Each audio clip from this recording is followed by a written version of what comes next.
A Gala de Vela Galega volve ás súas orixes. Sanxenxo acollerá este venres a 8ª edición deste evento organizado na vila por primeira vez no 2018. La Gala de la Vela Gallega, en sus orígenes, empezó en el 2018 en este hermoso municipio Sanxenxo y en su emblemático club, en el que tuvimos el honor de estar acompañados por Su Majestad el Rey Don Juan Carlos I, a quien le debemos tanto por la promoción de nuestro deporte. O acto está organizado conxuntamente pola Real Federación Galega de Vela e o Concello de Sanxenxo, conta tamén coa colaboración do Real Club Náutico de Sanxenxo. Tenemos dos metas fundamentales, que son, primero, el fomento de la vela y, segundo, intentar que Sanxenxo como pueblo y como ayuntamiento cada día esté un poco más en los medios de comunicación y en todas las actividades deportivas de la vela a nivel mundial. E con ese obxectivo, a Gala de Vela Galega volverá a recoñecer a algúns dos nomes propios máis destacados do panorama galego internacional, con especial protagonismo para figuras da vela olímpica como Patricia Suárez,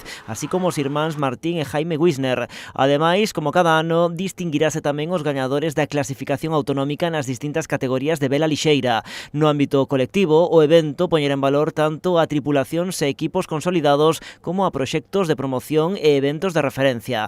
Na presentación da gala, o alcalde de Sanxenxo destacou que actos como este permiten seguir potenciando os deportes náuticos no municipio. Estamos preparados para potenciar e seguir potenciando que son os deportes náuticos, que tamén se está levando a través tanto de Nauta, da empresa municipal que temos aquí, a gestión do Porto Deportivo, como o Real Club Náutico de Sanxenxo. Eu creo que, presidente da Galega, creo que Sanxenxo merece que se faga de vez en cando un evento tan importante como vai a ser esta gala o próximo venres. A gala vaise celebrar no Auditorio Emilia Pardo Bazán a partir das 7:30 da tarde. A continuación ofrecerase un cóctel no Real Club Náutico de Sanxenxo.